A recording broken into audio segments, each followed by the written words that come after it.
Conductor special આજે વાત કરીશું ભાગ 26। ભાગ 26માં જોઈશું ગુજરાતનો ઇતિહાસ। આ વિડીયોમાં આજે આપણે મહત્વના કુલ 65 વન લાઇનર પ્રશ્નો વિશે ચર્ચા કરીશું। ચાલો નિહાળીએ વિડીયો। ગાયકવાડ રાજવીઓનું પૌરાણિક રાજ્ય સ્થળ વ્યારા કયા જિલ્લામાં આવેલું છે? તાપી જિલ્લામાં। ખેડાના સત્યાગ્રહ સમયે ગુજરાત સભાના પ્રમુખ કોણ હતા? ગાંધીજી। અકબરે ગુજરાત પર વિજય મેળવ્યા બાદ તેના વહીવટ માટે સૌપ્રથમ કોને નિમ્યો? મિર્ઝા અઝીઝ કોકાને। દેવગિરીમાં કોનું શાસન હતું? યાદવોનું। સોલંકી યુગના વૈભવનો ખ્યાલ આપતી રાણીની વાવ કેટલા માળમાં બંધાયેલી છે? તો રાણીની વાવ કુલ 7 માળમાં બંધાયેલી છે। વાંટા પદ્ધતિ કયા સુલતાને દાખલ કરી હતી? સુલતાન અહમદ શાહ પહેલાએ। ધરસેન પહેલો, હોલસિંહ, ધ્રુવસેન અને ધર પટર રાજા કયા વંશના હતા? મૈત્રક વંશના હતા। ઈસવીસન 1844માં કયા શહેરમાં મીઠાના કર વિરુદ્ધ તોફાન થયા હતા? સુરતમાં। 1857ના વિપ્લવની સાથે જ ગુજરાતમાં અંગ્રેજી સામે મુખ્ય બળવો કોના દ્વારા કરવામાં આવ્યો હતો? તો અંગ્રેજો સામે મુખ્ય બળવો કોના દ્વારા કરવામાં આવ્યો હતો? ઓખા મંડળના વાઘેર દ્વારા આ બળવો કરવામાં આવ્યો હતો। ગિરનારની તળેટીમાં આવેલ જૂનાગઢ પર વિજય મેળવ્યા બાદ તેનું નવું નામ મુસ્તફાબાદ કયા રાજવીએ આપ્યું હતું? મહેમૂદ બેગડોએ। કોણે દાંડી કૂચને મહાભિનિષ્ક્રમણ સાથે સરખાવી છે? મહાદેવભાઈ દેસાઈએ। જ્યોતિપુંજ પુસ્તકના લેખક કોણ છે? નરેન્દ્ર મોદી। મહાગુજરાત સીમા સમિતિના અધ્યક્ષ કોણ હતા? પુરુષોત્તમ દાસ। ગિરનાર તળેટીમાં અશોક સિવાય બીજા કયા શાસકોએ શિલાલેખ કોતરાવ્યા છે? રુદ્રદામા અને સ્કંદગુપ્તે આ શિલાલેખો કોતરાવેલા છે। ગુજરાતના સૌથી પરાક્રમી સુલતાન તરીકે કોણ ઓળખાય છે? મહમૂદ બેગડો। વડોદરા સ્ટેટનું મુંબઈ રાજ્યમાં વિલીનીકરણ થયું તે સમયે વડોદરા સ્ટેટના વડા કોણ હતા? સર પ્રતાપસિંહ। ગુજરાત રાજ્યની સ્થાપના પછી સર્વપ્રથમ વિધાનસભા અધ્યક્ષ પદે કયા મહાનુભાવ હતા? શ્રી કલ્યાણજી મહેતા હતા। ગુજરાતનું પ્રથમ પ્રધાનમંડળ કયા સ્થળે રચવામાં આવ્યું હતું? સાબરમતી આશ્રમ। ગુજરાતમાં કયા મુખ્યમંત્રી શ્રીના કાર્યકાળમાં ગોકુળ ગ્રામ યોજના અમલમાં મુકાઈ હતી? તો ગોકુળ ગ્રામ યોજના કોના સમયમાં મુકાઈ હતી અમલમાં? કેશુભાઈ, મુખ્યમંત્રી શ્રી કેશુભાઈના સમયમાં અમલમાં મૂકવામાં આવી હતી। ભારતમાં ગવર્નર તરીકેની નિમણૂક પામનાર સૌપ્રથમ ગુજરાતી કોણ હતા? ચંદુલાલ ત્રિવેદી। ઇજિપ્તિયન મમીની મૂલ્ય મૂર્તિ પ્રતિકૃતિ ક્યાંથી મળી આવી? લોથલથી મળી આવી। ગુજરાતમાંથી આરબ આક્રમણકારોને હાંકી કાઢવા બદલ કોને અવની જનાશ્રયનું બિરુદ પ્રદાન કરવામાં આવ્યું હતું? પુલકેશી। સુલતાન અહમદ શાહે ગુજરાતમાં વાંટાની પ્રથા દાખલ કરી તે કઈ બાબતને સ્પર્શતી હતી? તે જમીનની બાબતને સ્પર્શતી હતી। સ્વાતંત્ર્ય સંગ્રામ સમયે થયેલ ખેડાની લડતનો ઇતિહાસ કોના દ્વારા લખવામાં આવેલો હતો? શંકરલાલ પરીખ। કયા રાજવીના સમયમાં મહમૂદ ગઝનવીએ સોમનાથ મંદિર પર ચઢાઈ કરીને લૂંટ ચલાવી હતી? ભીમદેવ પહેલો। વલ્લભીનો રાજ્ય ધર્મ કયો હતો? શિવવાદ। જૂનાગઢમાં સ્વતંત્રતા સમયે કયા વંશનું શાસન હતું? બાબી વંશનું। કયા સ્થળે અંગ્રેજ સરકાર દ્વારા દેશદ્રોહ માટે સૌપ્રથમ વખત ગાંધીજીની ધરપકડ થઈ હતી? ગાંધીજીની ધરપકડ અમદાવાદમાં થઈ હતી। ગુજરાતમાં રાજકોટ કોલેજની સ્થાપના કયા અંગ્રેજ વાઇસરોયે કરી હતી? લોર્ડ મેયો। સૌરાષ્ટ્રમાં વોકર સમાધાનની એક મહત્વની કલમ કઈ હતી? સ્ત્રી બાળ હત્યાની પ્રથા પર પ્રતિબંધ અને દૂધ પીતી બાળકી પર પણ પ્રતિબંધ।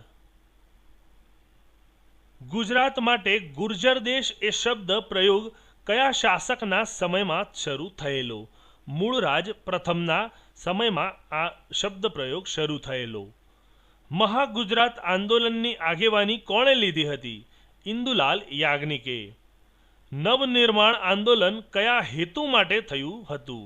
મોંઘવારી હટાવવા માટે। ગોળીઓ પર કોઈના નામ સરનામા હોતા નથી. આ વાક્ય મહાગુજરાત આંદોલન વખતે કોણે ઉચ્ચાર્યું હતું? તો આ વાક્ય ઠાકોરભાઈ દેસાઈએ ઉચ્ચાર્યું હતું. ગુજરાતની પંચામૃત યોજનાઓની 5 શક્તિ એટલે તો 5 કઈ કઈ શક્તિ છે? જળ શક્તિ, ઉર્જા શક્તિ, જ્ઞાન શક્તિ, કૃષિ શક્તિ અને રક્ષા શક્તિ. નવનિર્માણ આંદોલન દરમિયાન ગુજરાતના મુખ્યમંત્રી પદે કોણ હતા? ચિમનભાઈ પટેલ. ગુજરાતના કયા ઐતિહાસિક શહેરમાં સંગીત સમ્રાટ તાનસેનની દીપક રાગની દાહને સંગીત દ્વારા શમાવવામાં આવી? તો તે સ્થળ છે વડનગર. બારડોલી સત્યાગ્રહનું સંચાર કેન્દ્ર કયા આશ્રમથી સરદાર પટેલે કરેલું? તો સ્વરાજ આશ્રમથી સરદાર પટેલે સત્યાગ્રહનો પ્રારંભ કરેલો. ગુજરાત હાઈકોર્ટની સ્થાપના કયા વર્ષમાં થઈ હતી? ઈસવીસન 1960માં. ગુજરાતના કયા દેશી રજવાડા માટે આરઝી હકુમત રચાઈ? તો ગુજરાતના જૂનાગઢના દેશી રજવાડા માટે આરઝી હકુમતની રચના કરવામાં આવી. કચ્છમાં કયા બેટમાં ધોળાવીરા સ્થિત છે? ખદીર બેટમાં ધોળાવીરા સ્થિત છે. ગુજરાત વિદ્યાપીઠની સ્થાપના ક્યારે થઈ હતી? 18મી ઓક્ટોબર 1920ના રોજ કરવામાં આવી હતી. મોહનલાલ પંડ્યા અને શંકરલાલ પરીખ કઈ ચળવળ સાથે સંકળાયેલા હતા? ખેડા સત્યાગ્રહ સાથે સંકળાયેલા હતા. અંગ્રેજોએ ગુજરાતમાં સીધું શાસન કરેલું હોય તેવું કયું રાજ્ય હતું? બ્રોન્ચ, જે હાલ ભરૂચના નામે ઓળખાય છે. ઈસવીસન 1802માં સુરત આપીને બ્રિટિશ સામ્રાજ્યમાં જોડાવાની સંધિ કોણે કરી હતી? દામાજી ગાયકવાડે આ સંધિ કરી હતી. ઈસવીસન 1407માં બીરપુરમાં ગુજરાતના સ્વતંત્ર મુસ્લિમ શાસનકાળની સ્થાપના કોણે કરી હતી? મુઝફ્ફર શાહ પહેલાએ કરી હતી. રાષ્ટ્રવાદી આંદોલનમાં ગુજરાતમાં સશસ્ત્ર ક્રાંતિની ભૂમિકા તૈયાર કરનાર સર્વપ્રથમ નેતા કોણ હતા? શ્રી અરવિંદ ઘોષ. અમદાવાદમાં કઈ મસ્જિદમાં ઝૂલતા મિનારા આવેલા છે? સીદી બશીરની મસ્જિદમાં આ ઝૂલતા મિનારા આવેલા છે. જૂનાગઢની આરઝી હકુમતના વડાપ્રધાન કોણે બનવાનું નક્કી કરાયું હતું? શામળદાસ ગાંધી. નરનારાયણાનંદ મહાકાવ્ય કોનું છે? તો આ મહાકાવ્ય છે વસ્તુપાલનું. સહસ્ત્રલિંગ તળાવ કોણે બંધાવ્યું હતું? સિદ્ધરાજ જયસિંહે. સંત સવૈયાનાથનું સ્થાનક ક્યાં આવેલું છે? ઝાંઝરકા. સંતરામ મહારાજનું પ્રખ્યાત મંદિર ક્યાં આવેલું છે? તો સંતરામ મહારાજનું મંદિર આવેલું છે નડિયાદ ખાતે. સંયુક્ત રાષ્ટ્રસંઘના અંડર સેક્રેટરી તરીકે કયા ગુજરાતી પોતાની અમૂલ્ય સેવા આપી ચૂક્યા છે? ચિન્મય ઘારેખાન. સાબરકાંઠાના રહેવાસી કયા પ્રધાન આંધ્રપ્રદેશના ગવર્નર બન્યા હતા? ડોક્ટર કે શાહ. સિદ્ધરાજ જયસિંહ દ્વારા નિયુક્ત કરાયેલા સેનાપતિ સાજને ઈસવીસન 1113માં કોને હરાવીને સોરઠ પર પાટણનું આધિપત્ય રાખ્યું હતું? તો રા ખેંગાર બીજો, જેને હરાવીને આ આધિપત્ય સ્થાપવામાં આવ્યું હતું. સીદી સૈયદની જાળી ક્યાં આવેલી છે? તો સીદી સૈયદની જાળી આવેલી છે અમદાવાદમાં. સુપ્રસિદ્ધ યાત્રાધામ મહુડી કયા જિલ્લામાં આવેલું છે? ગાંધીનગર જિલ્લામાં આવેલું છે. સોમનાથનો જીર્ણોદ્ધાર કયા કાળ દરમિયાન થયો હતો?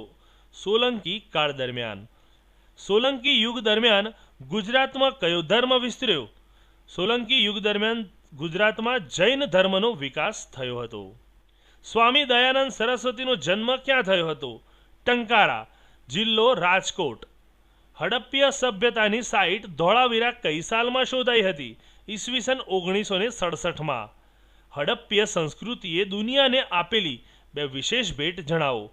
નગર આયોજન અને ગટર વ્યવસ્થા. હડપ્પીય સંસ્કૃતિના મહત્વના સ્થળ લોથલની શોધ કયા પુરાતત્વ શાસ્ત્રીએ કરી હતી? Doctor S.R. રાવે કરી હતી. હરિજન આશ્રમમાં હૃદયકુંજ કોનું નિવાસસ્થાન હતું? તો હરિજન આશ્રમમાં હૃદયકુંજ એ ગાંધીજીનું નિવાસસ્થાન હતું. તો મિત્રો, આજે આપણે વાત કરી કંડક્ટર સ્પેશિયલ, જેમાં ભાગ 26મો ગુજરાતનો ઇતિહાસ, જેમાં મહત્વના 65 વન લાઇનર પ્રશ્નો વિશે આજે આપણે પરિચિત થયા. મિત્રો, આજનો વિડીયો આપને પસંદ પડ્યો હોય તો જરૂરથી લાઇક કરશો અને ચેનલને સબસ્ક્રાઇબ કરવાનું ભૂલશો નહીં. સાથે વિડીયોની PDF જોઈતી હોય તો વિડીયોના લિંક ડિસ્ક્રિપ્શનમાં બિલકુલ ફ્રીમાં મળી રહેશે. ધન્યવાદ મિત્રો.